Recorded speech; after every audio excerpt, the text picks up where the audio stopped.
Today's podcast is sponsored by the guys in the flag jackets. Gary and Jim are the guys in the flag jackets. Every week, these two sit down and discuss a wide variety of political issues, all the way from the weird and wonderful world of local politics to more obscure political ideas and concepts. Ever wondered about the 1979 Chicago mayoral election? Well, I hadn't either until these guys came along and blew my mind. Or did you know that the layout of the ballot can have a crazy influence upon the way you vote? Neither did I, but thankfully Gary and Jim were there to tell me all about it. So if you want a fun and intriguing look into US politics from a unique perspective, check out the Guys in the Flag Jackets podcast, available wherever you get your podcasts. You'll find the link in the description below. I have to admit, I used to be a little bit of a book snob. I wouldn't even consider a Kindle, let alone an audiobook. It just felt like cheating. But that is until I tried Audible and Open Audible. Ever wonder where I find the time to read all the books that my guests have written on this show? Well, this is the answer. When I'm behind in my reading, I just jump to audiobook. Open Audible is a cross-platform audiobook manager designed for Audible users that can allow you to download, view, manage, and connect your favorite audiobooks on MP3 so that you can enjoy them across all your devices. Best of all, you can control it all from a desktop application. I'm giving away a copy of Open Audible for the entire month of November. All you have to do is sign up to my mailing list. You'll find the link in the description below, or go to openaudible.org for more information. There you go. Well, what part of your family was Irish? From the Southwest. Ah, okay. Well, I am from the Northeast, from Belfast. The shipbuilders. Let me tell you my Belfast story. Yeah, go for it. For the last 22 years, I've traveled all over the world visiting mining projects. And of course, I followed what was going on in Northern Ireland closely. And I went to see a gold project there probably 6 or 7 years ago. And I flew in, we got off the airplane, and I could hear shooting. Now, basically, the conflict was over, but I was in the military. I listened for gunshots, and I was hearing gunshots. And I actually had to go up to a policeman and say, I'm hearing gunshots. What's going on? And there's actually a firing range in the airport itself. Oh. Yeah. Not funny, Josh. If you're from Belfast, it's kind of funny. Yeah, that's right. Yeah. People don't realize how close it was to, or how recent history it was, and how many people actually died. So it's a funny one when you start telling people who aren't educated. Because I mean, why would they be if they're not from that part of the world? But yeah, strange enough, and that's a situation I absolutely salute the women and the mothers on both sides who said, this is bullshit, okay? You boys have to stop shooting at each other. We're tired of burying our children. And I have a lot of admiration for people who end wars. Of course, I was in Vietnam, and the real heroes of Vietnam were the draft dodgers and the people who were against the war. And everything that they said about the deceit and the lies and the bullshit coming from the government, everything that they said was absolutely true. And if it hadn't been for them, we'd still be fighting the war. It would be another, that would be a 50-year war. Now we only have 20-year wars like Afghanistan. But there was no peace movement for Afghanistan. So it went on and went on and went on and went on. And we finally got our asses kicked by a bunch of goat herders after spending $2.3 trillion. It's almost like all the money wasn't going directly to the war effort.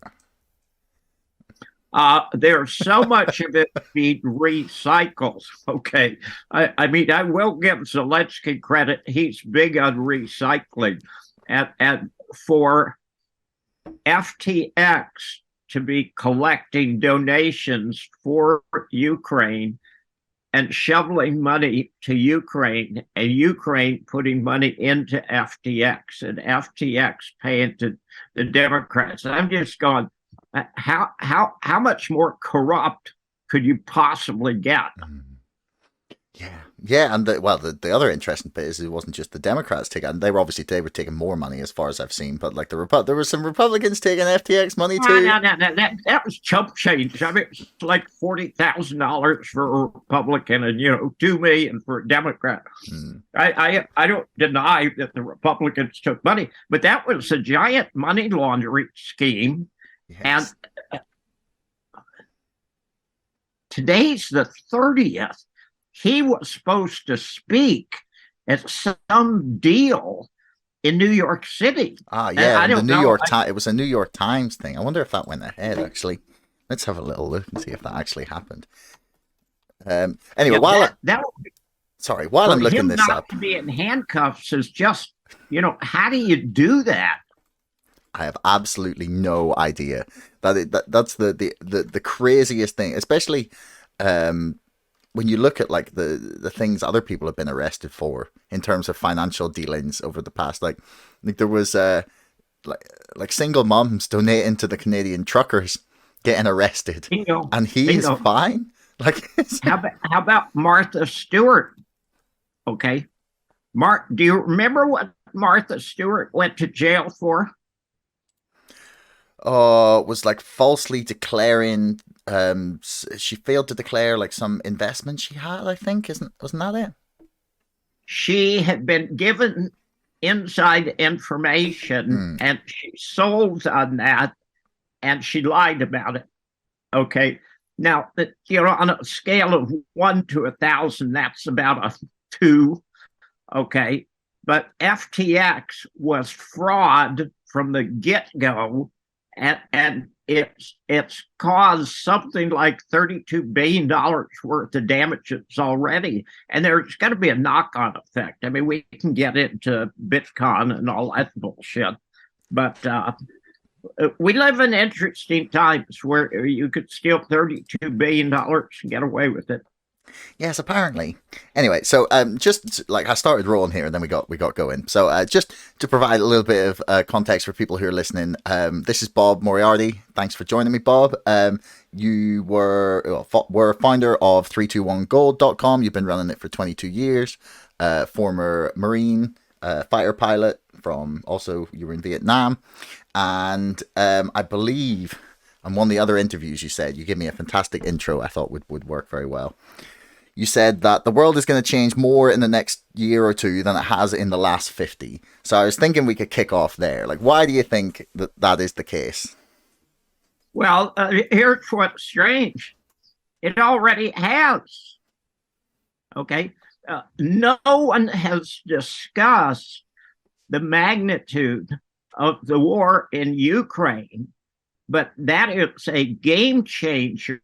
That's probably the most significant geopolitical event in the last 500 years, because what it is at its heart is a conflict between the debt-based financial system of the West and a resource-based financial system that China and Russia and the BRICS are trying to put together. So it is this gigantic battle.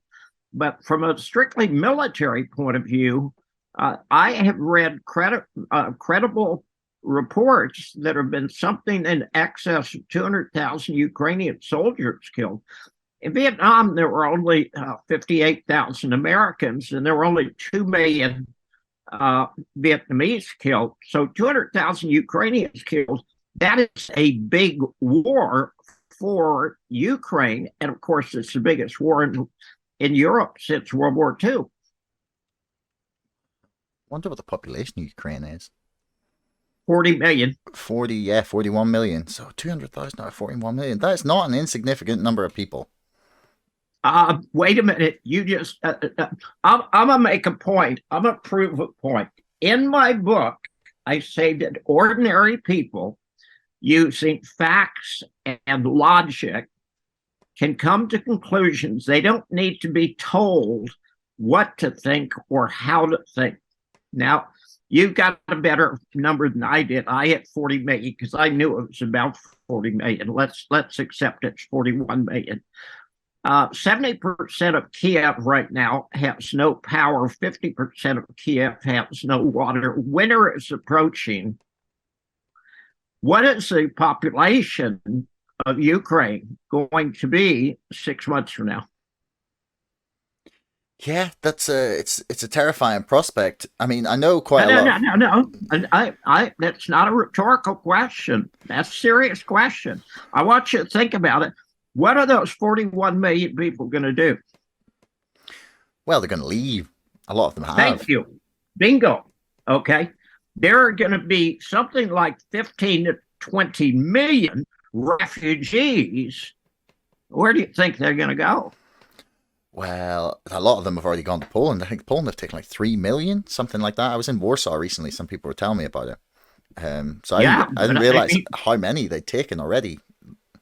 Poland is up to their ears already. Okay. So there's going to be another 15 to 20 million. The population of Ukraine 6 months from now, it's going to be 5 million, 6 million, something like that. The Russians have absolutely devastated Ukraine, and there's going to be no fixing the power system anytime soon. What is the impact on Europe going to be?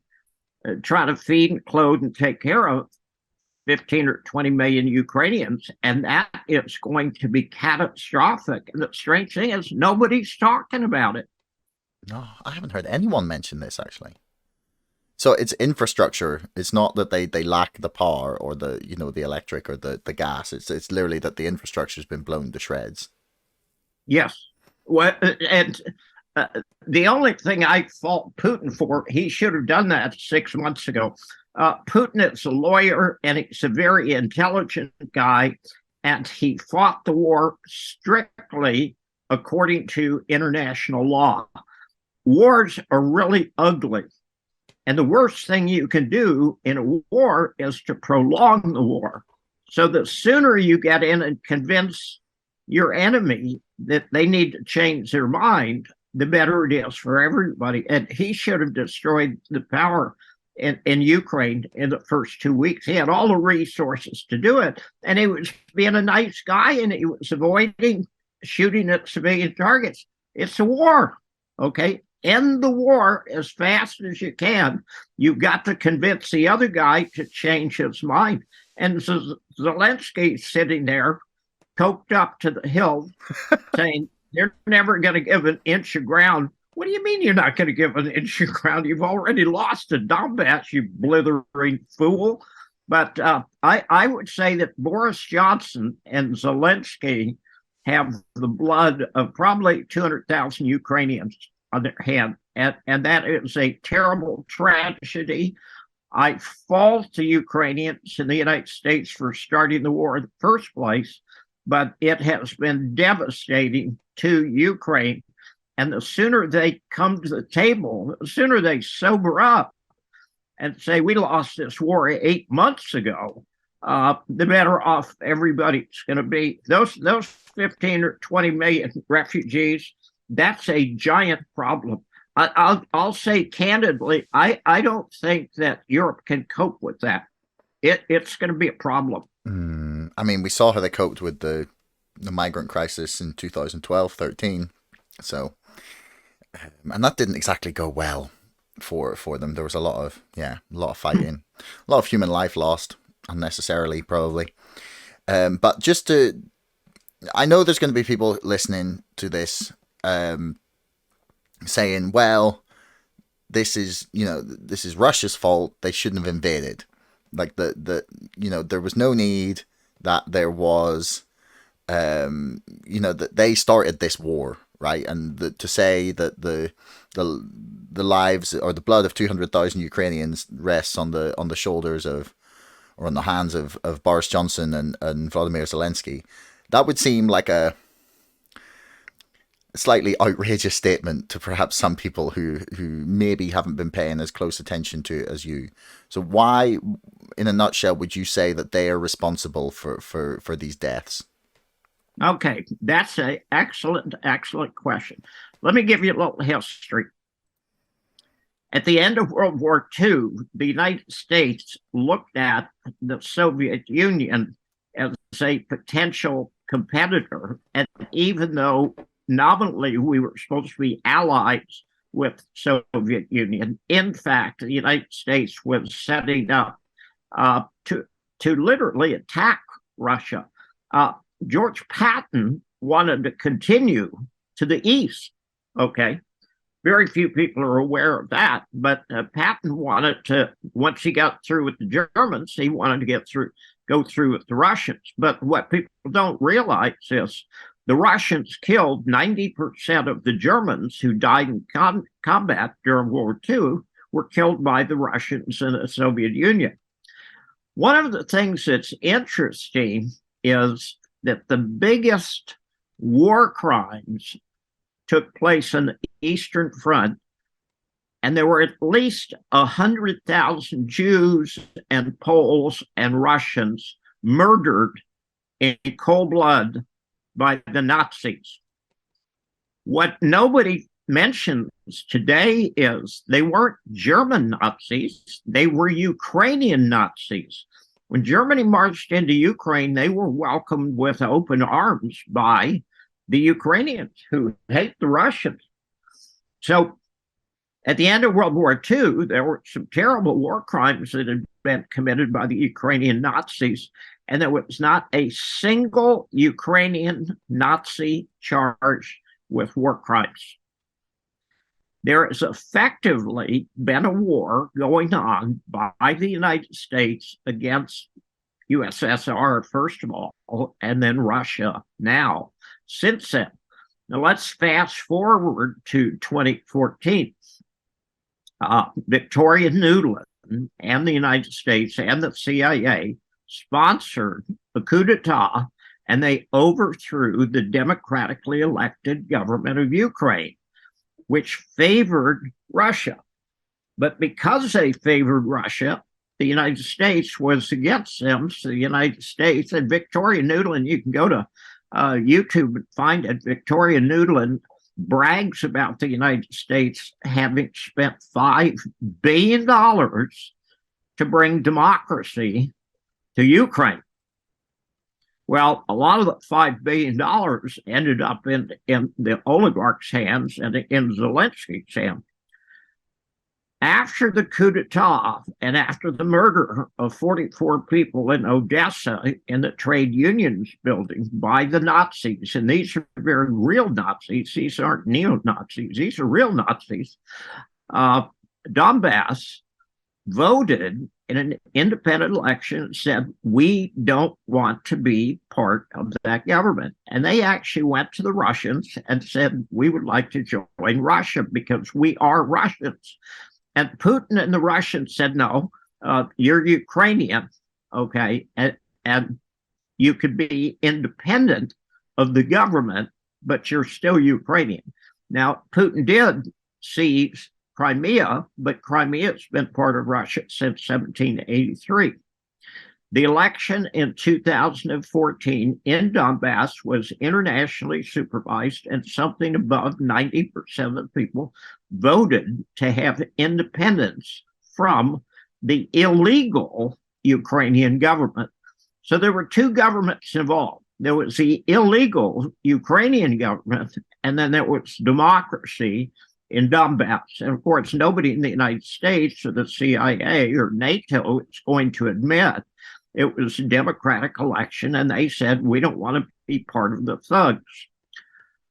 Ukraine attacked Donbass between 2014 and 2022. There were 14,000 mostly civilians killed in Donbass. Nobody shed a tear over them. The Ukrainians were attacking civilian targets. They were not attacking military targets. That was not a military expedition. It was a deliberate effort to terrorize civilians. If you go back to February of 2022, on February 17th or 19th, Zelensky actually said that he wanted Ukraine to have nuclear weapons. and he said he fully intended to have Ukraine join NATO. Now, 30 years ago, at the separation of Germany, when the reunification talks took place, the United States, let me think of who was involved. I think it was just the United States and the USSR, agreed in writing that NATO would not move 1 inch to the east. Since then, NATO has added 14 countries to the east, to the extent that Putin is absolutely correct in saying the intent is to threaten Russia. Putting nuclear weapons in Ukraine would be a red line that absolutely the Russians could not possibly tolerate. And Putin made that clear, and the West ignored him. Well, after 2014, when the Ukrainians attacked Donbass, the fighting went on for 2 years, and there was a peace treaty called Minsk II that was supervised by the French, the British, the Americans, and the Germans, that said Ukraine would stop shelling Donbass and there would be fair elections in Donbass to see who represented the people. And of course, Poroshenko has now admitted that they lied. They had no intention whatsoever of implementing Minsk II, and instead they were preparing for an attack.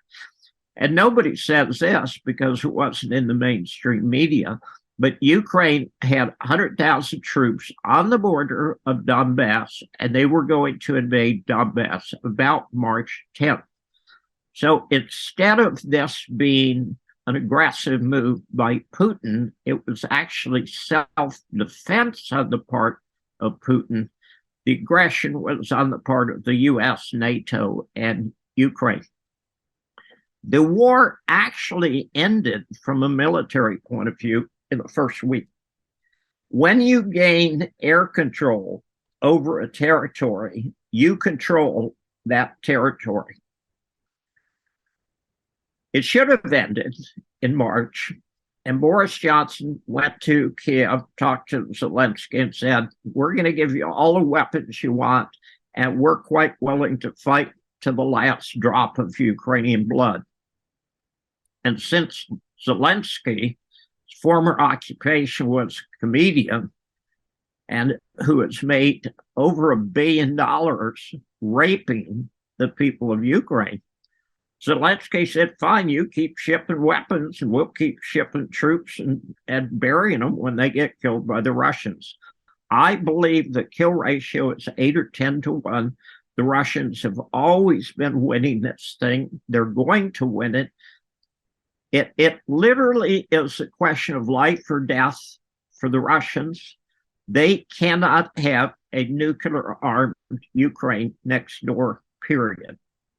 So there is no situation in which the Russians will ever back down. And the last thing they would do, if some magical reason NATO and Europe got together and actually defeated the Russians, the last thing he would do is push a button. And that would end the world, which I would be against. Well, yeah, hopefully. And like, again, something you said there is just something that unless I was speaking to people who have been watching this, my 100% impression would be that Russia were getting trounced, their equipment was outdated, they were losing the war, that this was all going to end badly for them, that there was no way that there could be any victory for Russia. And I wonder why on earth why are we not hearing this story on BBC News, on on their build, or in Germany, or on CNN, or MSNBC? Why are we not hearing this as because this is that plus what you talked about, the refugees is seemingly a massive fucking problem. And that's a good question. Let me give you a simple answer. Are you and it's a serious question. Are you allowed to discuss specifics of COVID? On this show? Yeah. Yeah, go for it. I haven't been Okay. taken down yet. Okay. Well, Don't mention ivermectin. That's the thing that got me. That's the thing that got me a video banned. I can't tell you how disappointed I was that there were so many other people who had been blacklisted. I thought, my God, what am I doing wrong? I mean, I'm still being listened to. I'm still on YouTube. I'm still on Twitter. I mean, what am I doing wrong? Okay, let's go back to COVID. And this is a simple question and a serious question. It's not rhetorical. I could name 20 issues of COVID that we were told, okay, of the 20 issues, how many of them were true? I'm going to say none, probably. Thank you. Bingo. Correct answer. Okay. Every single word we were talking about COVID, every single word was a lie. Now, let me go you one better. Did you see what Fauci just said under oath about funding the COVID and the Wuhan lab? Oh, is this the deposition? I haven't been paying attention. Yes, yeah. Okay. What did he say? This literally in the last day or two, he said, I don't remember if we funded it or not. Wow. Yeah, I saw a headline about him saying, I do not recall. That's gone quite a long way since. Beautiful. Let me backtrack. I'll give you another one. People have information that if they will glue it all together, it makes sense. Now, I was a junior in high school. I guess I was 16 years old the day John F. Kennedy was shot. And I was in high school in Fort Worth. And of course, he was shot in Dallas. He had been at Fort Worth the night before. I actually saw his motorcade coming from Carswell Air Force Base into downtown Fort Worth. Okay, that's how close I was to it. Every single American that I've ever talked to that were around when Kennedy was killed knew exactly where they were when they heard it, except for one person. There was one person who doesn't remember where he was. Got any idea who that was? George Bush Sr. No way. George Bush Sr. Was he the CIA director? There are records indicating I was in Dallas, but I don't remember when Kennedy was assassinated. George Bush was the head of the CIA. You don't remember when Kennedy was assassinated? Who do you think you're kidding? So basically what I'm saying is if 100% of what we were told about COVID was a lie, how much of the Ukraine situation is a lie? And the answer is quite simple, 100%. Now, I am an equal opportunity anarchist. Okay. I despise all governments equally. Every once in a while, a head pops up that actually has something interesting to say, but it's so rare that I can say I despise them all equally. They're a bunch of corrupt, narcissistic, lying, psychopath fools, okay? And I think it was Thomas Jefferson said the best government is the least government. And I absolutely believe that. But basically, ever since at least 2020, 100% of the mainstream media is lying about everything. That's a hard pill for a lot of people to swallow. People will cling to their narrative like rats trying to find the last bit of wood in a sinking ship. That's true, but here's what you need to think about. When a revolution occurs, what percentage of the people actually are in favor of the revolution? How high do you think it is? Because I've seen things written about needing like 5% of the population to be highly committed to something like that. Is that about Bingo, right? bingo. It's very small. If you get 5 to 10%, you're doing very well. I hate to be negative, even though I am. Okay. Uh, Most people are idiots. Okay. They believe what they're told, and that's it. The very best book I've ever read about finance is called Extraordinary Popular Delusions and the Madness of Crowds. And it was written in 1841. And it's basically about 30 stories of how stupid people act. There was one time in Russia that if you grew a beard, they would execute you.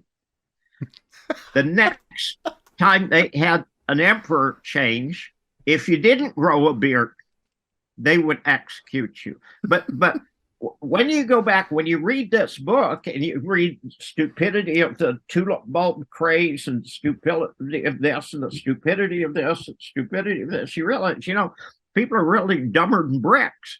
And I've written a book called Nobody Knows Anything. And I argue, and I think convincingly in the book, that this idea that there's something such as gurus and experts is bullshit. And when you see somebody who Fauci was the highest paid government official in the United States, and when he's asked, did you fund COVID in Wuhan? He said, well, I don't know. Really? Yeah, I don't understand how that's an acceptable answer. It's like, were you possibly Well, responsible for creating a thing that has caused more economic damage to the global economy than possibly anything ever? Well, I don't remember. It's absolutely the greatest biological terror weapon in history. And the number of people actually killed by COVID, okay, is far smaller than what they admitted. There are 2 studies that I've seen that indicate if you take the figures the United States government put out, somewhere between 3 and 6% of it was accurate.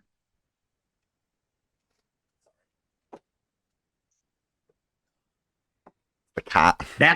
That's really funny because I saw the door kind of open before, and I've got a dog here. That's a cat, right? Yeah.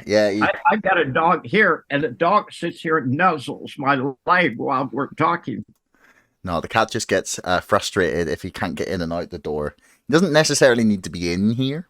He just needs to be able to get in here. And my flatmate's not home, so I had a feeling he was going to crash the party at some point, but he's just in the corner. It's a cat thing. Cats are like women; they do what they feel like. Well, I can't say that that's not what Max does, unfortunately. But anyway, so another one that I was watching some of your interviews. You really great quotes, man. You just bash them out. You described, and I think this ties into what we were talking about. This is why I'm bringing it up. You described the economic response to COVID as pouring gasoline onto fire. Would you like to explain what you meant by that statement?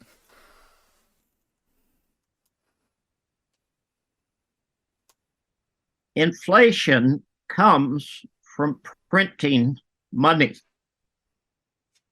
Now, I know of no medical emergency in American history where the government felt they needed to pay for it. And most people don't realize this, but hospitals were getting paid as little as $39,000 up to $100,000 for treating COVID patients. So naturally, there were a lot of COVID patients. One of the 20 things that was an absolute lie was the accuracy of the PCR test. And there was somebody very famous who proved how flawed the PCR test was. Do you remember who that was? Oh, I don't actually. Just off the top of my head, I can't think. Elon Musk. Yeah. Mm. Elon Musk took the PCR test 4 times in one day, the identical test given by the same person and tested by the same lab. And 2 of the tests came out positive and 2 of the tests came out negative. There were nurses in hospitals in New York that were taking the swabs, not doing anything with them, sending them in for testing, and they were coming out positive. The president of Tanzania tested a goat, and it tested positive for COVID. And he said, this bullshit. So he tested a fruit called pawpaw, and it tested positive. Okay, so go back to COVID. Hospitals had this gigantic financial incentive, to say we got a big problem with COVID, and the government poured money into it. And because they had the lockdowns, which was incredibly stupid and ineffective, and they shut kids out of school, which is ineffective and incredibly stupid. They literally destroyed the economy. So the United States poured literally trillions of dollars of debt onto a fire. Okay, that can only result in inflation, and that's where we are now. Let me give you another example. Is Britain still subsidizing the cost of fuel?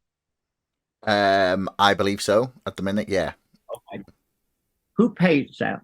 Well, that would be the British government. Well, that would be the British taxpayer. Well, that would probably be the Bank of England. Ultimately. No. The Bank of England just runs a printing press. The government just runs a printing press. Everything government spends gets paid. It has to be.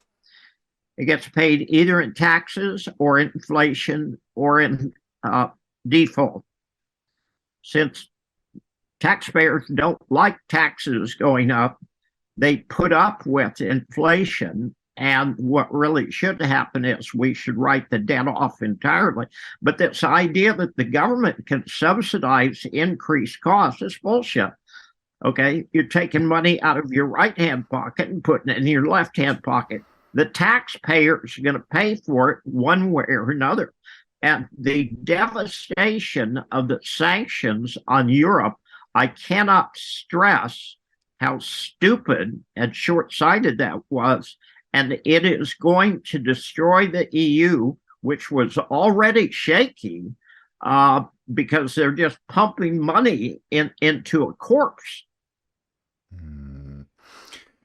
Yeah, I'm not sure how the EU is going to deal with this coming winter. I have this fear that what's going to happen is we'll get to January, there'll be a cold snap, and Mr. Putin will be, we got work, we got to do some work on these pipelines, no long overdue, and then the pipelines will just stop running just as it gets really cold. No. It gets better. How many pipelines were there? Oh, I don't know, actually. 3, 4, maybe? Come on. 3 or 4? 4? How many of them got blown up? At least 1. 3? What? When the fuck? How many are left? Well, that would be 1. But there was Nord Stream. What were the other 2? Nord Stream 2. Nord Stream 1 and Nord Stream 2 were actually 2 pipelines for each. So there were 4 pipelines. Nord Stream 1 was 2, an A and a B, and Nord Stream 2 was 2, an A and B. The Americans are so incompetent, they are so used to losing wars that they go in there and blow up Nord Stream and only hit 3 out of the 4 targets. Now, what if the Germans sobered up after Oktoberfest and said, I got 6 sweaters on and it's still cold in here. The pipeline still works and all our infrastructure works. And, I thought about it and decided I'd like to have the temperature over 16 degrees. Why don't I sit down and talk to Putin and see if we get along? Now, I'm going to say something that nobody else is saying, and everybody needs to understand. And this is absolute. Europe needs Russia. Russia does not need Europe. So the guy who has all the aces in his hands is Putin. And if the Germans would pull their heads out of their butt, they could go to Putin and said, we thought about it. We kind of screwed up. We're sorry we sent all those tanks and you blew them up. But we'd like to get along. I cannot imagine anyone not understanding. You don't have to like your next door neighbor. Your next door neighbor can be a jerk. However, he is still your next door neighbor. Russia has more natural resources than any country on earth, and they're happy to sell them. They were selling gas at a great price, and they bear a lot of the responsibility for the financial stability of Europe, okay? And now Europe's paying 4 to 7 times as much and getting gas from the United States, and the United States is sitting there giggling. And this is how evil these people are in the United States. After Nord Stream was blown up, and let's be candid here, the Americans did it. The Swedes know it, the Danes know it, the Poles know it, the Germans know it, the British know it, and the Americans know it. So everybody said, "Oh, we don't know who blew it up." That's bullshit. Okay, the Americans blew it up. After the Americans blew it up, Blinken came out and said, "This is a wonderful opportunity for the United States to sell overpriced gas to Europe." And I thought, did that idiot just say that? Is he stupid? Let them figure out for themselves that we've screwed them. I like to think there was a time when that would happen and some journalists would stand up and say, hang on a second, just they'd say to the press secretary, like, is there no conflict of interest here with what you're saying? Like, is this not a bit weird timing? When they would dare to challenge the, I don't even know what to call it, military, corporate, pharma, big tech, government empire thing that they have. I don't know what to call it. There is one reporter in Europe, one, and he's in jail because he told the truth. Assange, I guess. Of course. Yeah. He blew the whistle on the United States, and he proved the United States was committing war crimes. And rather than say, well, gee, we're really sorry we blew up all those civilians, okay, they said we need to fake some kind of BS on Assange and put him in jail. And I'm really disappointed in the Brits, okay? If you compare the American legal system to the British legal system, do you recall how many times the British legal system in Northern Ireland came up and said, we did some really ugly things in Northern Ireland and we put people in jail and we just made up the stuff and we're sorry for doing that. Mm-hmm. The United States never does that, okay? But the Brits actually came out and said, we did some things that were wrong, and we're sorry we did them, and we're not going to do them again until next time.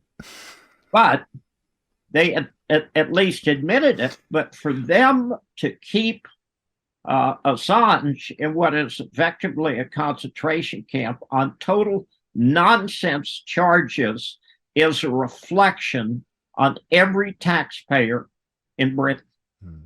And then for the police to just, the British police to just go into the Ecuadorian embassy, like, the entire Assange story is disgusting, really. And well, the CIA wanted to assassinate him. And I believe the CIA are probably the ones using some sort of, I don't know, direct energy sonic weapon on him. And this is not mad. This is literally Niels Meltzer from the fucking UN has done like a massive amount of work on this, and they believe that Assange is being targeted by weird sonic weapons whilst in prison. I don't doubt it. I'll give you a little bit of my background in Vietnam. I was an F-4 pilot from July of 1968 till November of 68. And then I was a bird dog pilot from November of 68 until July of 69. And of course, while I was there were about 550,000 Americans in uniform. And here we are 50 some years later. I've only in the last few years come to realize that it was far more of a CIA war than it was an American military war. Of course, CIA is very quiet about what they do, but it was the CIA stirring up shit right from the get-go. The whole Gulf of Tonkin incident was CIA. Okay, we sent up a bunch of South Vietnamese PT boats to attack a North Vietnamese naval station. And this idea, well, we had these two destroyers sailing peacefully in the South China Sea. That's bullshit. Okay. But it was all CIA. And every book that I've ever read about the CIA concluded that it's a pretty evil organization. And I've had some direct dealings with them, both in Vietnam, and my nephew was in the special forces, and he was one of 3 people killed in Jordan 6 years ago. And of course, these special forces are the CIA's private army. Mm-hmm. And that was all because the special forces were training the terrorists to go attack Assad in Syria. And the terrorists said, hey, wait a minute, when the Americans go into battle, you've got artillery and you've got airstrikes and you've got helicopters and you pick up the wounded and all that. And we want the same thing. And the CIA said, screw you. Okay. Mm-hmm.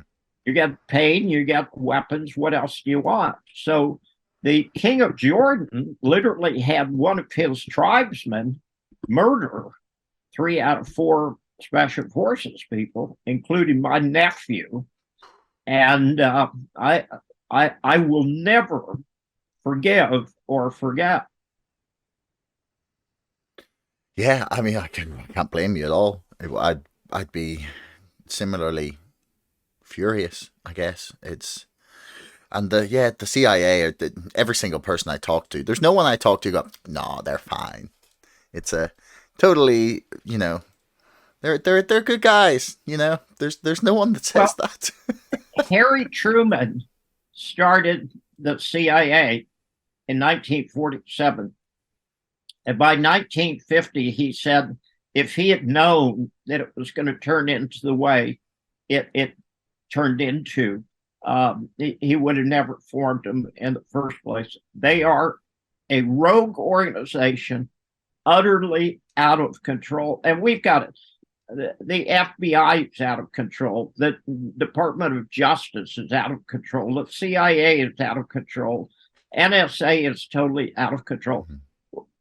What we are watching in America is a dysfunctional nation at end of empire, literally collapsing into its own caldera. And unfortunately, millions of people are going to die, and millions of people already have died.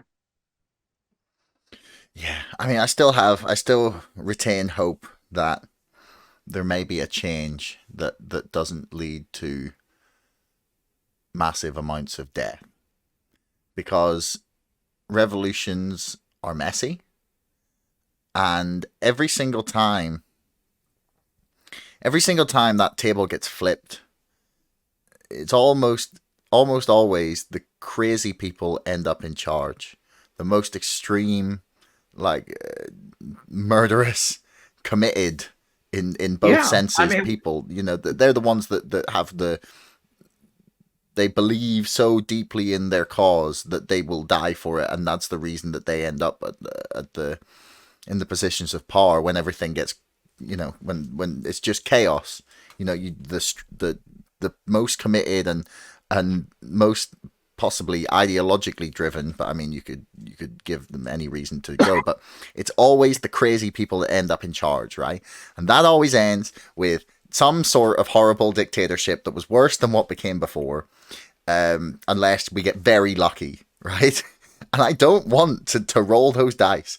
I am like, and you mentioned in another interview that you felt that this may be the first time ever that we're witnessing a worldwide revolution of sorts. Can you give me some? No. Hey, it's not a worldwide revolution of sorts. It's a worldwide revolution. It's in a book that I wrote 6 years ago called The Art of Peace. And on the very last page, I talk about the debt situation in the world, and I describe that we're in a banking crisis because the banks are all bankrupt. And when people wake up to the fact their money has just disappeared overnight, they're going to be pretty pissed.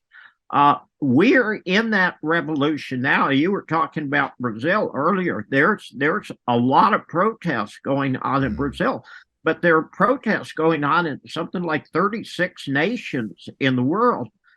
Sri Lanka, okay, was absolutely one of them. 3,000 people killed in one day, okay, at the beginning of that. I wish people were not so stupid. However, I'm old enough that they are that stupid, and they are going to do stupid things, and the crazies are going to be in charge.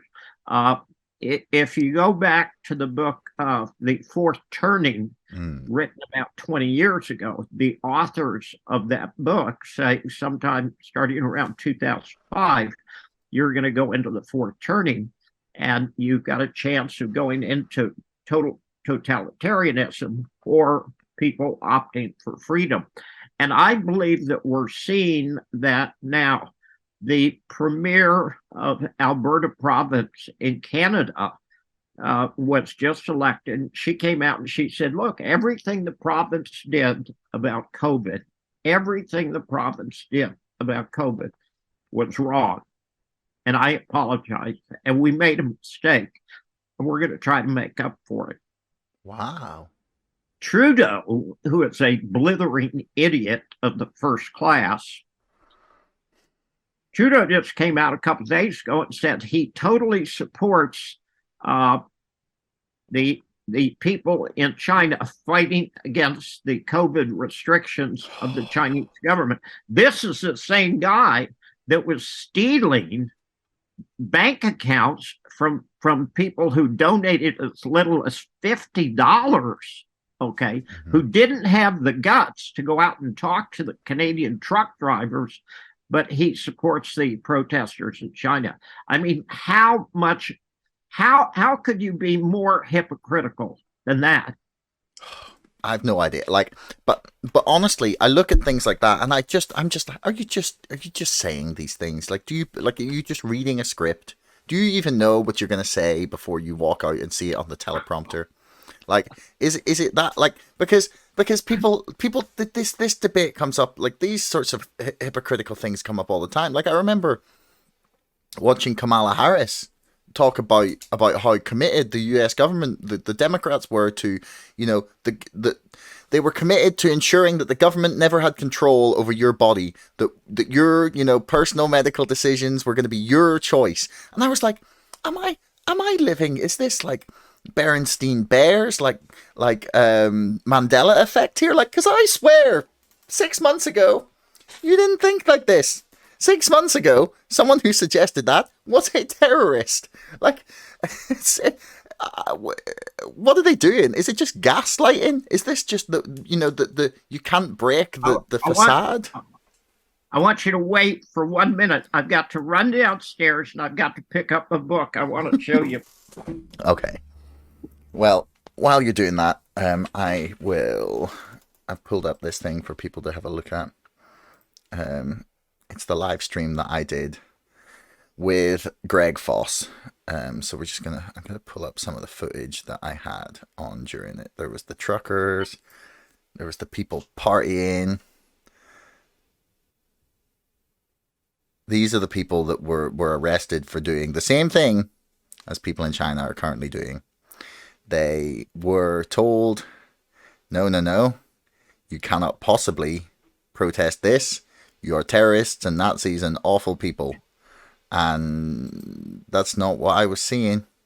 I was seeing a bunch of ordinary people. But yes, sorry, I was just taking people through some of the, like I did an episode about the Canadian truckers. I thought I'd share that while we were waiting. So what's the book? Kamala Harris, Word Salad.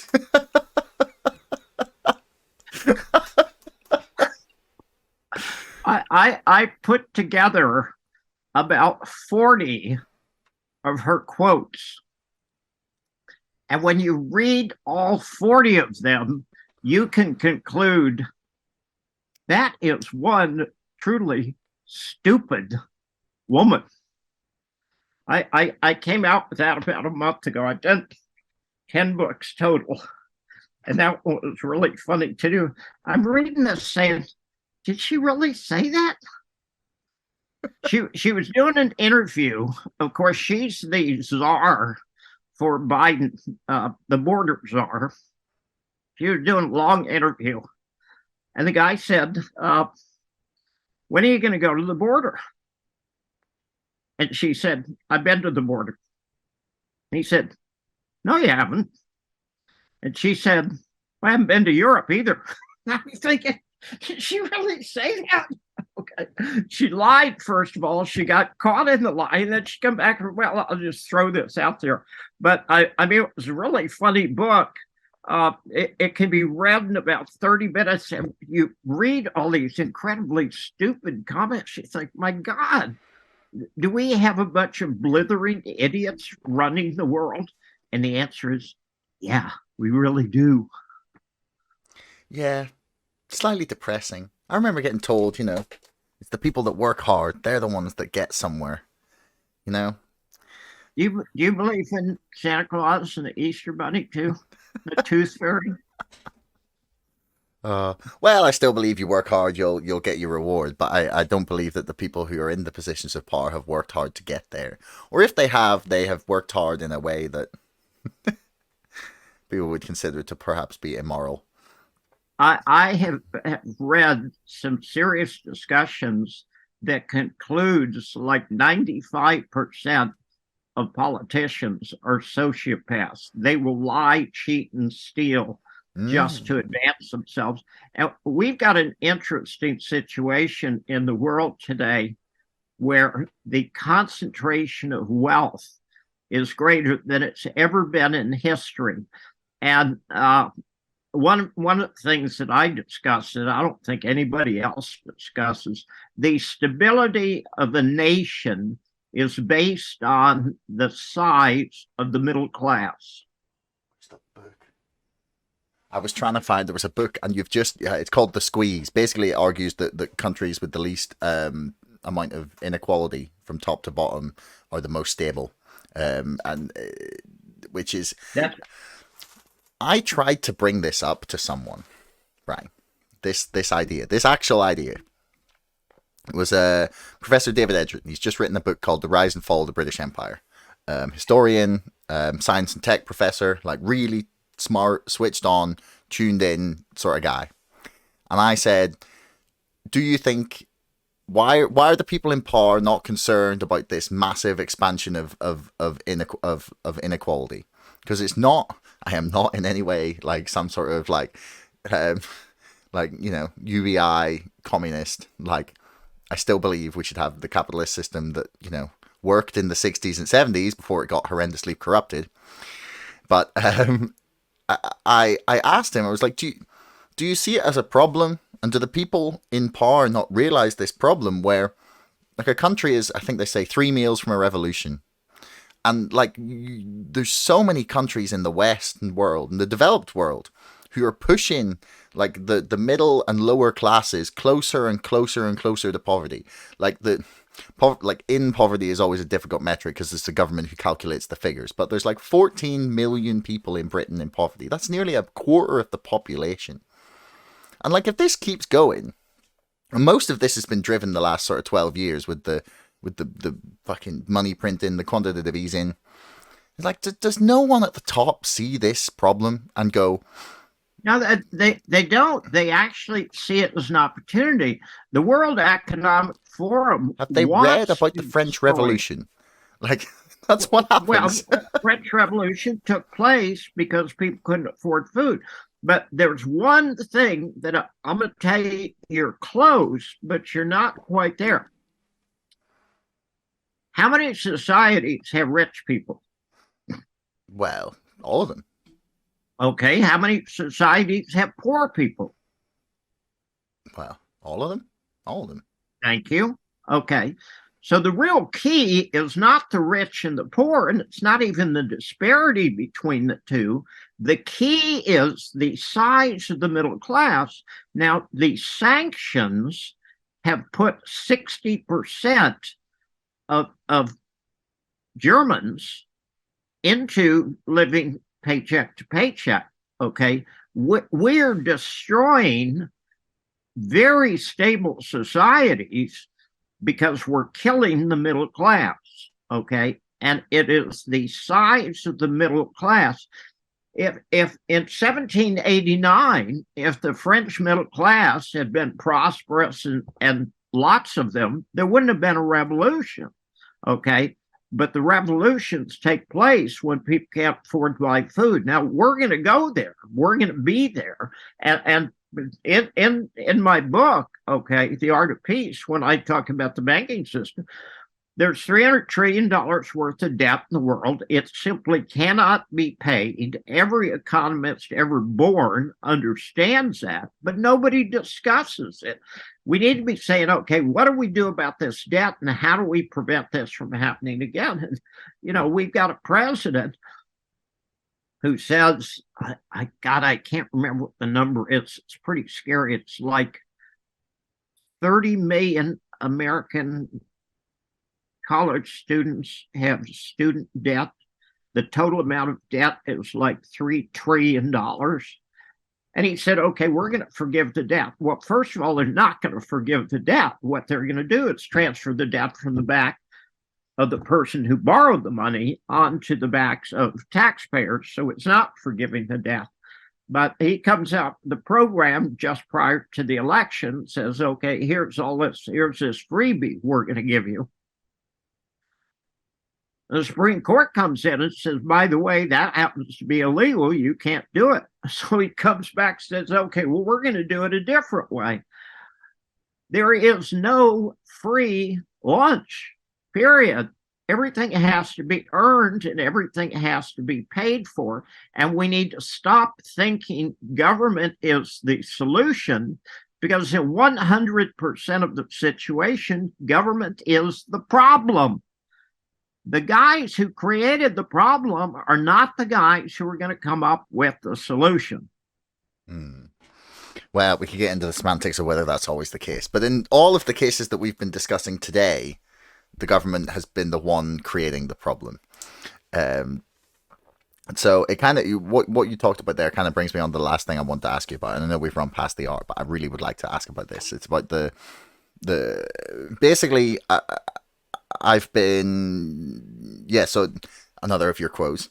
The debt-based system that's been in place since 1492 is over. And you've talked about Russia and China attempting to build a new currency.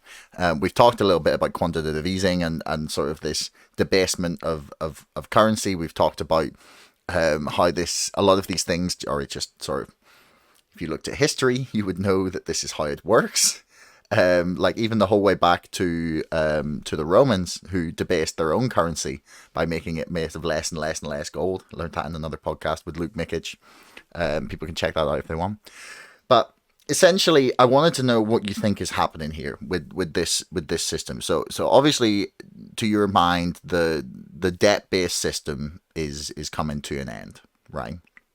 What is it? Let me define it. Okay, and this actually goes back to Roman and Greek times. Okay, however, it got serious in 1492 when Columbus located the Bahamas.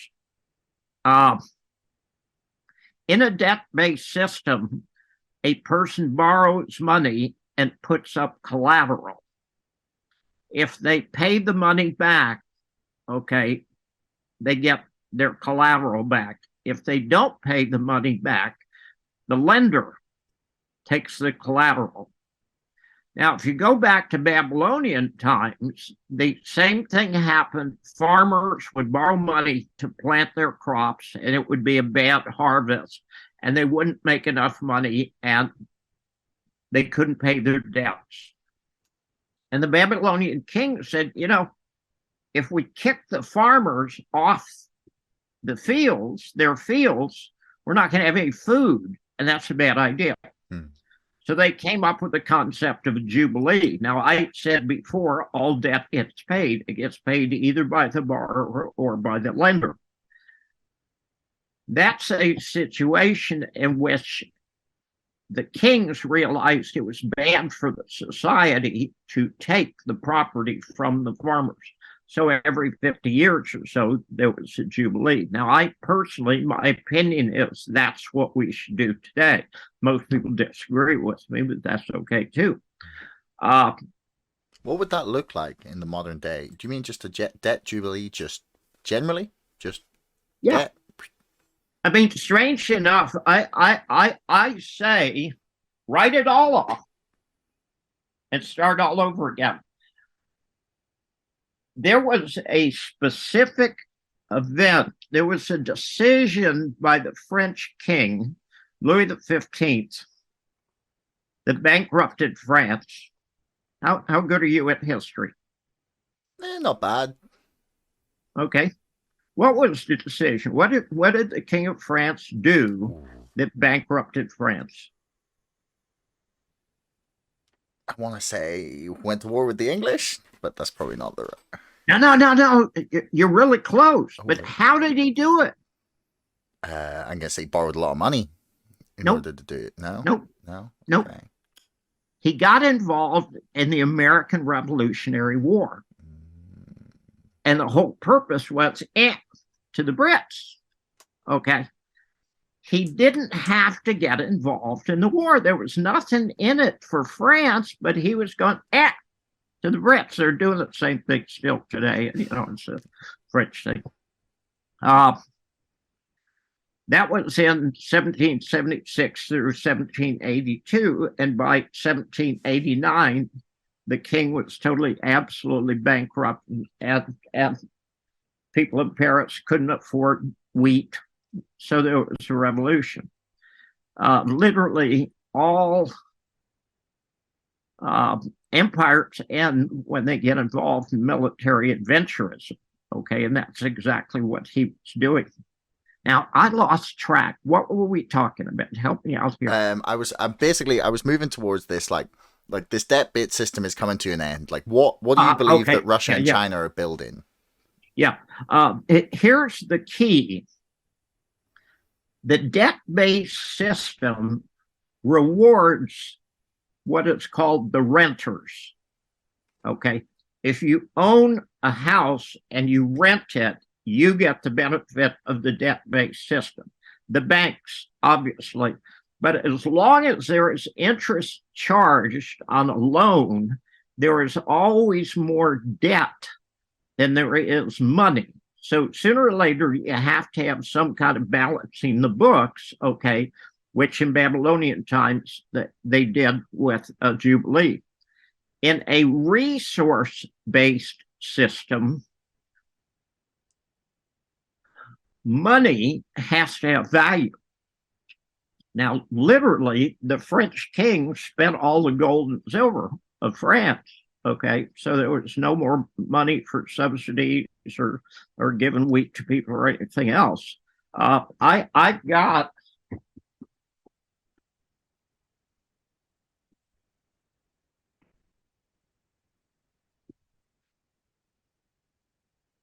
that is the currency of the French Revolution.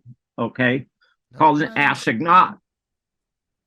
and they printed them like crazy, and they became worthless.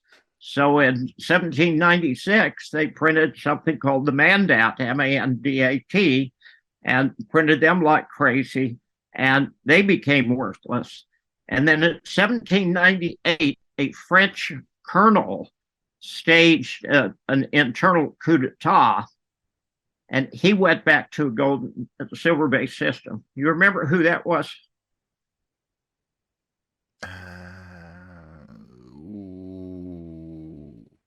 That wasn't Napoleon, was it? Yeah, of course it was. Yeah, okay. Yeah. Okay. You're good. You're good. You're really good. I keep thinking there's like trick questions. They're not trick questions. They're easy questions. They're things that everybody knows. They just don't know that they know. Who invented the metric system? Oh, that I don't know. French. Okay. Oh, the Jacobins probably, right? Well, I don't know. They come in and they changed a whole bunch of like the financial systems, the calendar, everything, I assume. Yeah, I mean, that was all good things. A meter is this long, okay? A gram weighs this much. This is a liter. You need to have things fixed. If the value or if the length of a meter changed every day, how could you make a soup? Okay. If you were a chef and the quantity in a liter changed every day, how could you make bouillabaisse? You couldn't. Okay. And the key is money has to be fixed too. Now, between noon today and noon tomorrow, the value of the United States dollar will change 10,000 times. Truly. Okay. If a Martian came to Earth and said, what do you guys use for length? You said, well, we use meter. What do you use for weight? Well, we use a gram. What do you do for liquid? Well, Jack Daniels. No, not that kind of liquid, you idiot. A liter. Okay. What do you do for money? Oh, that changes. How often does it change? Well, 10,000 times a day. Yeah. You can't do that. You can't make business decisions when money is a variable. Money should be fixed. We are going to go back to a gold and silver-based standard. The Russians and the Chinese, first of all, have been accumulating a lot of gold, and I believe this is deliberate, and I believe they know exactly what they're doing. And they're talking about going to a resource-based system. But, you know, when a resource-based system is based on wheat, and when it's based on oil, and when it's based on nickel and copper, that's kind of hard to administer. However, if it's based on gold and silver, it's very easy to administer. And I think they will go back to a gold standard, not because anybody wants to. They're going to go back to a gold standard because they have to. The sanctions are going to destroy the EU. They're going to destroy the euro. It's going to destroy NATO, and it's going to destroy the U.S. and the U.S. dollar. It may take a year or two to do, but it's going to happen. It's already been set in motion. Okay, well, that's a little scary. No, it's actually a good thing. Okay. It's definitely a good thing, but it's scary because of the thing that I was talking about before with the revolution, you know, that it's a roll of the dice, you know, to see who ends up on top, basically. You know, I don't want the Bolsheviks, you know, I don't want... Your argument is valid. However, it's probably naive. Order James Michener's book on Iran, okay, because he writes about the revolution in Iran. And you are absolutely correct. There were 15 or 20 groups in Iran. I took the last aircraft into Tehran before the Shah got overthrown. Nobody knows this, but the Shah had a twin sister, and his twin sister had the rights to fly oil workers from Tehran to Abadan, which is in the center of the oil district. She had a fleet of like 30 aircraft, and every aircraft paid for itself every month. And I took an F-27 to Tehran in November of 1978, and he was overthrown in February of 1979.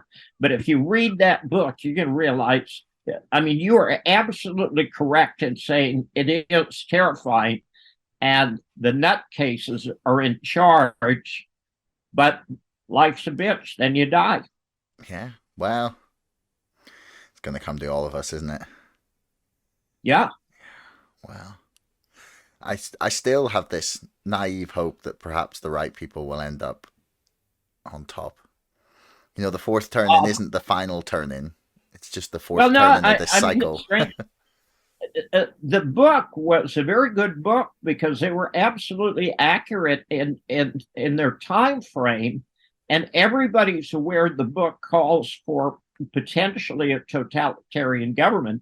Anybody who looks at the world today and doesn't see a totalitarian government needs to open their eyes. 90% of the governments in the world, look at all the stupidity of COVID. Name a nation, okay, that didn't turn totally stupid. Sweden would be one. Denmark came out and said, okay, no shots for anybody under 50.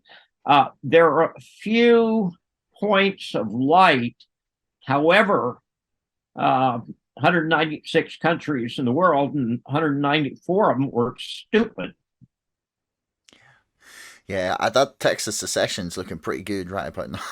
Well, Texas, it's in their constitution. It's actually legal for them to do that. Yeah, well, that Texas, Florida, I think it was North Dakota. There was a couple of spots that just didn't go completely insane. Thankfully, in the US as well. It was nice to be able to look at from across the pond. Yeah. So hopefully things don't get too wild. But I think the problem is, like, the current system has to end.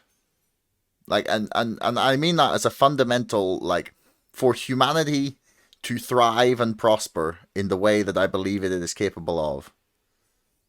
The current fiat backed by nothing, money printing, lobbyists occupying all the positions of any influence, like just the whole thing, like, and it all flows from the obscene amount of money that they've been able to create, and it all flows from there, and that has to end for real growth and prosperity to re-emerge, and I don't know how we get that without the crazy revolution. This is the problem, you know. I'd love to sensibly sit down and discuss with everybody, but we don't do sensible discussions anymore.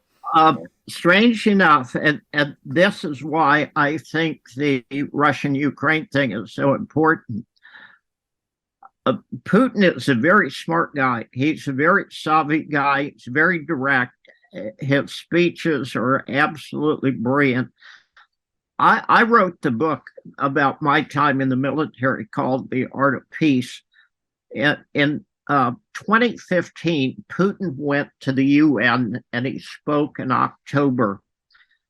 And he was talking to the United States and he said, "Do you realize what you have done?" And when I heard that, I thought, you know, people have been telling me for 40 years I needed to write a book about my military experience because I did so many different things. And I didn't want to do that because I didn't want to glorify war. And Putin's comment absolutely went right to the heart of it. Do you realize what you have done? And I realized that I needed to write a book looking at war from the hindsight of 50 years experience after being in the war. I'm going to tell you, 98% of the books written by people who were in a war talk about how glorious it was.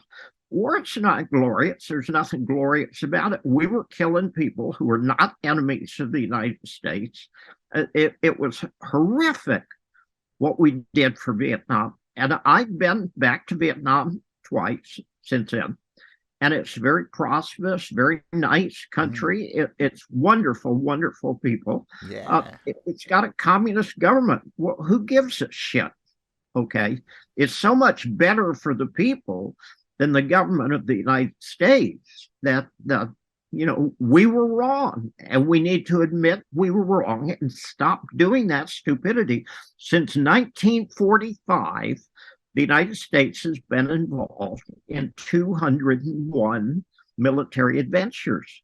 We've got military bases all over the world. That has to end. And it has existed because we're printing pieces of paper that say they're dollars, okay? And they're not. They're pieces of paper. And they're worthless pieces of paper. And we need to stop that. But it's not just a question of thriving, it's actually a question of surviving. And I'm not so certain about the Chinese, but I am very certain about Putin. Putin's got a plan, and I think it's a good plan. And I think that at the end of the day, we're going to realize what a tremendous leader he is and what a visionary he is. Well, that would be quite the change of tune. Well, the Ukrainians are going to figure it out in the next 2 weeks. You think so? What should we look for? Like if I'm just sitting watching, reading what's happening. Like what do you think I should be looking for that will give an indication that this is happening? There is a website that shows lights all over the world. And if you go to where Ukraine is, there is a big black blob, okay? Because there is no electricity. And they're talking about Kiev losing 70% of the electricity. Well, if Kiev is down to 70%, it means the rest of Ukraine is down to 95% of their electricity is gone. They cannot survive the winter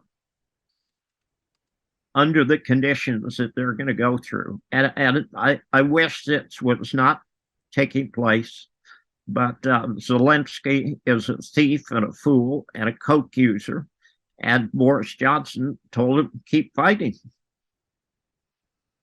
Yeah, that's the worst bit, I think. Well, I mean, what business is it of the Ukraine? I mean, what strategic interest did the UK have in having Ukraine in NATO? What strategic interest do the United States have? And the answer is zero. Ukraine was absolutely accepted as the most corrupt country in Europe, and now we're running Zelensky for the next pope. Yeah. Do you think you get the votes? Well, okay. I think it was Lenin that said something about who cares who gets the vote. It's who counts the vote. Yeah. Who does the counting? Yeah. If the Democrats do the counting, he's going to win 100% of the vote. Get a big sack of mail-in ballots come in right at the end. Not that I would ever question the integrity of any US election. Of course not. That would be wrong. Only CNN get to do that. Say that into my lapel. Yeah, I don't know what YouTube's current guidelines on that is. I managed to get away with it once. I had one guy who was here who was really, really sold on it. But anyway, Bob, unfortunately I have to run because I have to go and meet my friends for dinner. But it has been an absolute pleasure getting to chat to you. It's been fantastic. Is there anything, like you've mentioned a couple of books and stuff, which I will put in the description below for people to look at. Is there anything else you want to plug aside from your website and the books that you've mentioned already? It's something that I try to cover most of the time. If you go back to 1928, the top financial guys in the world were John D. Rockefeller, Bernard Baruch, Joseph Kennedy. They knew a crash was coming, and they were prepared for it, and they actually made their fortunes in the Depression.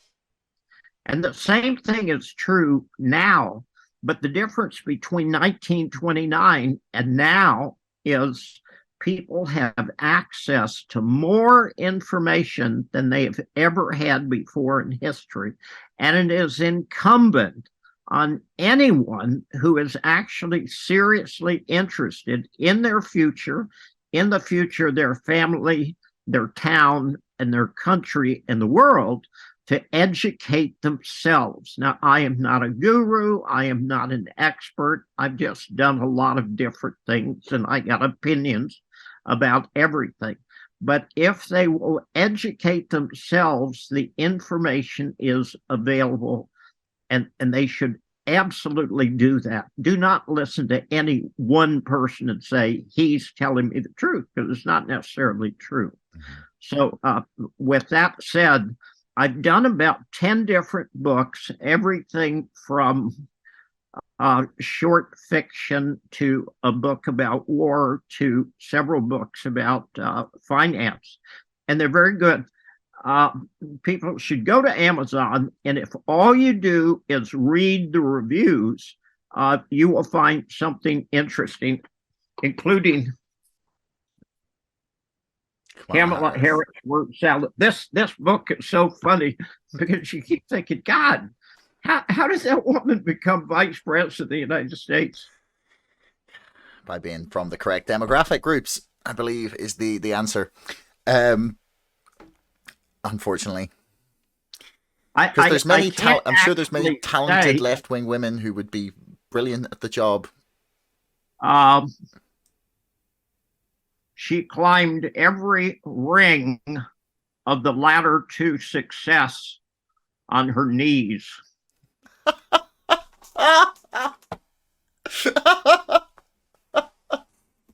Yeah, I mean, oh crap, sorry. That may be true. Obviously, we've no evidence to support that, but I mean, look at her competence and maybe, yeah, you can discern some things. Anyway, there was one more thing I wanted to say there when you said that. Oh yes, also, obviously, you mean aside from this show where I'm always telling the truth, and also, if people are interested in the Ukraine-Russia thing, I will be covering this next week with someone who I believe will have some very different ideas to yourself. The journalist John Sweeney, who's just finished a book called Killer in the Kremlin and is releasing a documentary called Compromat about the Russian financial ties to the British government and establishment. So that will be an interesting discussion because I plan to bring up quite a lot of what you've raised today, actually. So, yeah. Bob, really want to thank you, man. It's been an absolute pleasure. It has been, and of course, this is the first time I've seen you, talk to you, been interviewed. You ask excellent questions, and I think will be very valuable to your readers and your listeners. Well, thank you. Yeah, it's been a pleasure, man. Okay. Hey, everyone. Thanks for making it right the way to the end of the podcast. I love that you tuned in this long. Do me a favor, hit subscribe, because 80% of you bastards are not subscribing, but you're watching my videos. See you next time. So, whenever I'd be out for a walk, whenever I was going to cook dinner, whenever I was doing cleaning, I always used to spend my time listening to music. And I still really enjoy listening to a lot of music, but what I've discovered is that I can consume so many more books when I'm using something like Open Audible. It's a fantastic, fantastic way for me to make my way through all the things I have to read for this podcast, for things I want to read for fun. That's like fiction and non-fiction. Sometimes I actually prefer fiction when it's being read to me. I like someone doing the voices, like someone, really getting into the characters.